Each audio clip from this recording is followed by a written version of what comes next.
Good morning. Welcome back to the wood shop. Been trying to sort this sound system and sound system. It's just a little tiny microphone on a cord I've got plugged in.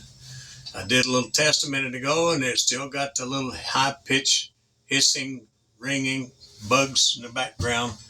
And there's lawnmowers and other things. But if you can tolerate that, we'll just get on with it. I wanted to start a series of events in my life. It's not an autobiography as such, but just little bits and pieces here and there to help the kids and the grandchildren kind of know their background, what happened before they came along. And sometimes we like to look back and I went yesterday to the funeral of my last uncle on my dad's side. In fact, I have no uncles on either side now. I got one aunt left out of large families on both sides, and we're passing on. And I'm 75, almost 76, and the children, the grandchildren, and the great-grandchildren even don't even live near me, most of them. About 6 of the granddaughters live fairly close. We see them about every week, and it's wonderful to have them around. But the others are off in several states, in other places, and we rarely ever see them. And so the only way for me to tell them, as a grandparent should, tell them the stories that grandparents do, is to put it in a book, which I decided a while back I couldn't do that. And the only thing I had left was, let's make a video. And when I talked to the family, and the family was, the ones that I talked to was in agreement, said, you really ought to do this. And we decided to put it on YouTube. Thought maybe some of the bits and pieces of it might be interesting to other folk that are not immediate family. And so if you're just dropping by, you're welcome. And if it doesn't interest you, well, I understand if you move on. And maybe drop back by later and maybe they have a different topic that will interest you. I'm back in the wood shop because this is my little space. This is where I go to think. This is where I go to putter and do a little woodwork. In fact, here's a lid from a box I just built and not mounted yet, because after I got them built, I realized the coloring of this perimeter and this don't go with the box. The box was a pallet wood. It's oak, and I just spray cleared it, and it's really pretty. It's got some nice knots and stuff in it. But this lid don't work. And so I'm going to have to make a new lid. I've got some more pallet wood and stuff around, and I'll come up with a lid that's suitable for the project. These are things that we find ourselves, no matter what project or what occupation we're in, we find ourselves making mistakes. For instance, this little bracket I've got my cell phone setting in. I had to drill a hole to put the microphone in the side of it. And I measured very carefully, and I drilled the hole, and it wouldn't work because I drilled in the wrong place. I had made pencil marks on walnut. Didn't show up real well, but I thought, well, the way the lights shine across, I got it. I missed it. And so I had to go back and modify the hole and dink around with it. It's hooked up now. It's working. Now, the microphone might be great to get close to the sound or whatever, but I did a little test a minute ago, and we still got those aggravating crickets or whatever they are in the fence row making their way into this little metal shell. And so if you want to watch, you're going to put up with that or turn sound off, which don't do you much good then, does it? I'm going to start, how did I get here in this little building? And it's a long story. It goes back to about 1955. I was 7 years old. We had a little 10-acre place. Dad sold it. Had a mule and a cow. Sold those, I guess. I don't remember what happened to them. I was young. All I know is a cattle truck backed up and we loaded everything and drove across the county, up a long gravel road, sometimes in the creek. And he'd bought about a 200-acre place. About 90 of it was open fields and pasture and that sort of thing. Had a couple of barns, and they were old barns. And but out in front of one of the barns, there was a pile of old lumber. And it was coming on fall of the year, coming up, getting ready for winter. And I wanted a sled because there were some nice hills along in a couple of the pasture fields. I looked like something a man or a boy would want to get on a sled and have some fun. And Dad said, well, there's some lumber in front of the barn. That little shop building, which was about half again size of this little shed. It had a workbench of sorts. It had an old vise, iron works type vise. He had a handsaw, the old plain carpenter's handsaw. Had a drawing knife and a wood rasp that they used for trimming horse hooves when they're reshoeing and that sort of thing. And those were my woodworking tools. So I had to learn. I had never worked wood. And I had been with Dad when he was working. He was a carpenter. And but I had to learn. And so I got some of them old oak boards and I brought them in, cleaned the nails out, and took that handsaw and cut me about a 45-degree slope on the sled runner. Took the rasp and rounded off that corner that you'll have left so it would pull better and slide better. And he wouldn't let me have new nails. I had to use old nails. And so I'd pull them old nails out and straighten them. Had an anvil there. I could tap and beat on them. And I was having trouble with it naturally, old oak wood and that sort of thing. And Dad showed me how to make old nails work. Now, these were not the newer box nails. They were the old number 8 commons. They were thicker in the shank. They didn't bend quite as easy. They were harder to drive. But you could if you stayed after it. He showed me how to use 2 hammers to help control the crooks and everything and to drive those old nails. So I made a sled, nailed on some crossboards, put a piece of baler twine on it to pull it, and I pulled that silly sled for miles and miles. We never got enough snow most of the time to be satisfactory coming off of the hill. But that was my beginning of woodworking. Later, the next year, we were on a gravel road, and a lot of times it was muddy, and we had log trucks and milk trucks and stuff go up and down the road. And I was fascinated by those trucks and their dual wheels and the mud dripping off their mud flaps. Well, I had the wheels from a red wagon he'd bought us when we were a lot smaller. The wagon itself was tore up, but we still had the wheels and the axles. And I come up with the idea, being an 8, 9 years old boy, and I made me a flatbed and made spring looking. I just nailed progressively shorter boards together to make a riser so that bed would come out over the wheels. Put all 4 wheels on one axle and fastened that axle but bent over nails to that flatbed. Then I put a tongue in it. There on the farm, there was the leftovers of an old horse-drawn disc. Had the old steel wheels about, probably 16 inches or so, I'm guessing. And I took a board and I whittled down the ends of it, sawed and whittled until them axles would go on that. And drilled and put a bolt in, or maybe a big nail, I don't remember, it's been a long time ago. Put a baler twine on it to pull it with, and I pulled that silly wagon. It was heavy, made out of 3/4 inch oak. And I pulled that thing all over the farm and rode it off over them hills. Now you talk about a ride. That was a ride. Anyway, that was my beginning of woodwork. Well, over the years, I worked in construction from time to time, helping build new houses and remodeling, and I worked at other things.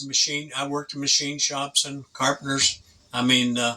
mechanic shops. I run equipment. Worked on the logwoods, cutting timber, dragging timber with mules when I was a kid. Just a general do whatever you need to do to get along.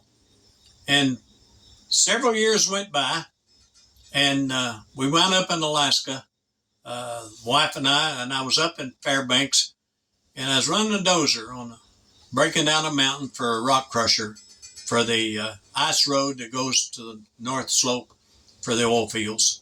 The end of the season came, and the man said, I don't have any more work for you unless you want to get in a truck. haul stuff to the North Slope. I said, no, I don't think I do. Gave up my CDL a long time ago. Well, we drove down to Kenai, Alaska to visit my daughter, and years before I had pastored that church. So we had a lot of friends there, and we drove down there. And I was looking for a job around, but it was getting in wintertime. And 62 years old at the time, and nobody wanted a old man starting into the winter in that part of the country. And a man in church come to me one day, and he said, Steve, he said, I've started building a house to sell. He said, just going to build a shell and the electrical and stuff and let somebody finish it inside. He said, but I run out of money and help. He said, if you come and help me, I'll pay you when I sell the house. I said, okay. So I went over, and it was spitting snow and a little drizzly rain time of year in Alaska. And I did all the electrical and all the insulation and the visqueen vapor barrier and a little bit of the vinyl siding. And I got pneumonia. I had congestive heart failure. Nearly didn't make it. But that was about 13 years ago, or 14, I think, this November. And I wound up a year, I don't know, time gets away from me. 2 or 3 years later, we had come back here, and then we went back to Alaska. Wound up in an apartment, in a fourplex, and we had each one of the apartments had a 6x8 storage shed outside. There wasn't any power, any lights or anything. And I went out there, and I had started watching some videos because I couldn't go to work. And I come across folks like Suarez and Paul Sellers and Pask, and there's several of the fellows that were doing fine woodworking. And I got interested in that. And I went out in that little shop, and I built me a little 4-foot workbench against one wall, and I had my tools scattered around me. And it was a tight like this one, only shorter, but it had no power. And so I had to work with the door open in the wintertime. And I'd go out there and putter, and I did buy some more. I bought a bandsaw or two and bought and sold, but I had to leave them sitting out in the carport over across the driveway. Well, my first introduction to hand tool work, basically, instead of power tools, was at that time. And I started trying to learn to do hand tool work. And I'd waited too late in life, obviously, to be really good at it to start with. And I was too impatient. My first box was basically a work box, about probably 30 inches long, 12 inches high. And I actually tried making box joints from the bottom to put the bottom into the sides. And I got it together. In fact, we've still got that box. It's about 10, 12 years old. It's sitting in the wife's bedroom at the foot of her bed. It's just plywood, but it works. She likes it for what it is. And from that time, I started trying to do better woodwork. And I watched videos, and I bought tools, and I got into, we had wound up back here in Kentucky over in a house, and they had a basement. And so I had me a reasonably decent sized shop, and but I wasn't doing too good with the hand tools. And so I started buying some. I was familiar with band saws and table saws and planers and all that sort of thing. And so I started putting together a wood shop. And I did some boxes with stacking blades and making little jigs and stuff. And I made some pretty decent little boxes like that. But we moved to this place, and I didn't have any place to work. And my daughter lived about 3 mile or 4 mile away, and I brought my stuff and put it in her garage. And I started looking, and I found this trailer. It's a 6x12. It had been used for a water excavation where there's flooding or fires, and this fella did cleanup work. But one day it caught on fire. He had a big machine sitting in here, and he come out, it was on fire. Well, he put it out, and it messed up burned out most of the plywood inside and the fiberglass nose cap. But the sheet metal was mostly good except the nose. And he advertised it, and I bought it. I paid too much for it, I thought, at the time, but I needed something. And I found metal, and I put new metal on the nose. And the fiberglass nose cap was going to be too much money. I didn't have the money for it. So I just went and bought a $15, $20 tarp put over it. That's been about a year and it still don't leak. And eventually maybe I'll put a new top on the nose of it. But I wound up, I didn't have enough room for the table saws, and I sold one and gave one away. And but I've got just about the third or fourth workbench. This is taken off of the Paul Sellers design that he has list on the YouTube, and I modified a few things for my purpose. I changed the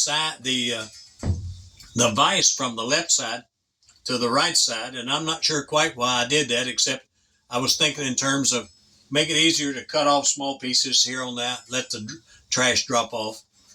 But the other thing, the reason I did that primarily, when I had the vise on the left side, and I'm right-handed, when you shove down across the board that way, the bench wanted to climb up on those two legs. It was just not heavy enough in the back. My second bench. This is my third one, I think. And I gave that bench to my granddaughter that wanted to get into woodworking, and I made another one. I had two of those vices, and I moved the vise over to this side.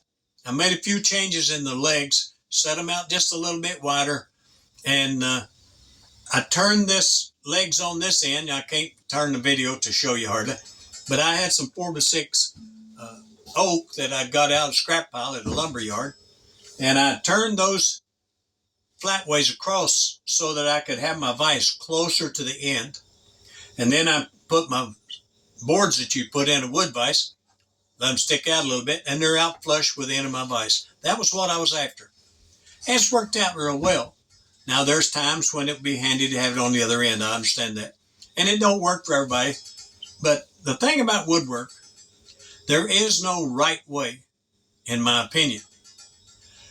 I followed after many of these guys that are professionals and really professionals. And I love what they do. And I've never been able to approach that accuracy and that precision. I'm getting closer. It's taken me 2 or 3, 4, 5 years longer. I can't keep up with it. I have tried several different ways. I can't do dovetails. I just can't get them right. So I build all my stuff with box joints. Over time, I've gotten so I can get them better with a handsaw. I can't saw straight by hand. I've got one bad eye and one's got a little bit of glaucoma. I've got a little bit of palsy in my hands. I've got heart disease and diabetic, and my legs are weak. No excuse. Impatience is probably the biggest problem here. And I've been working on that now for several years, and I ain't succeeded, okay? I did find a way, though, that works for me, not for everybody. I got 2 bandsaws. I got an old Craftsman 12-inch cast iron. Love that old saw. It's a workhorse. But I had a little Ryobi, and I gave that to my granddaughter. And here a few weeks ago, a friend of mine from church said, "Steve, would you be interested in another bandsaw?" He said, "I've got one that I've had 20 years. I never could make it cut right." I said, "Well, if you're going to sell it," he said, "No, I just want to give it to you." I said, "Okay, I'll work on it." Well, when he brought it over, it looked like new. Blade was messed up. The guides were all loose and out of adjustment. So I ordered a new, get the right name here, because I found out that I like those blades. It's the, I got a box hanging. Olson, I'm sorry. It's the Olson All Pro. I ordered a new, I've used those on my big saw. And I ordered one with a 6-tooth, 1/4 inch for that little Ryobi 9-inch saw.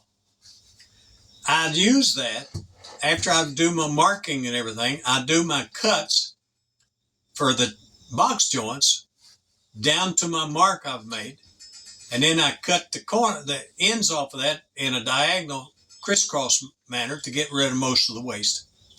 And then that only gives me a little bit to chop out with a chisel.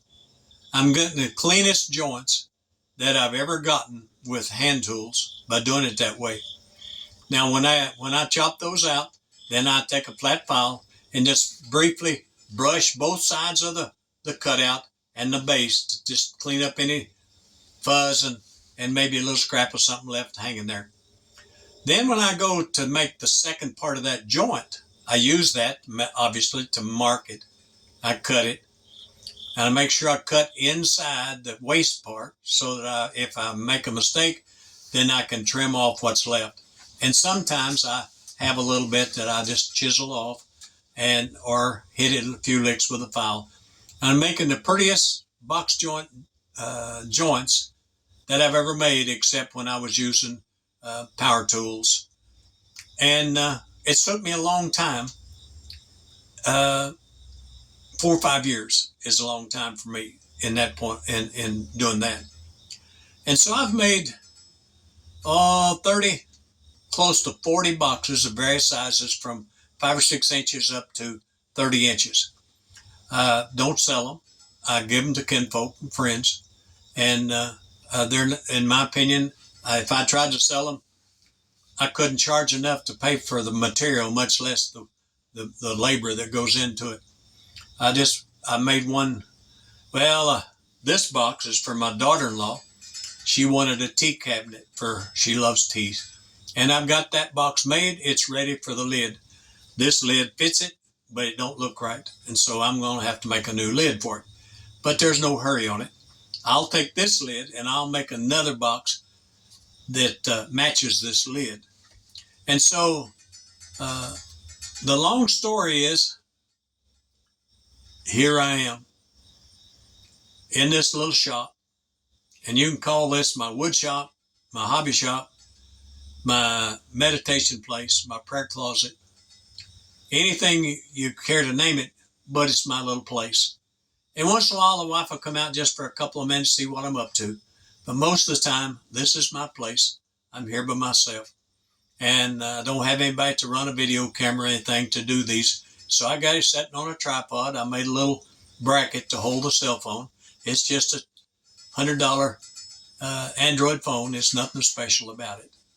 And this is for the children and the grandchildren and anybody else that has any interest in hanging around, listening to an old man reminisce. Thank you for your time. This is Steve in Story Time. Bye.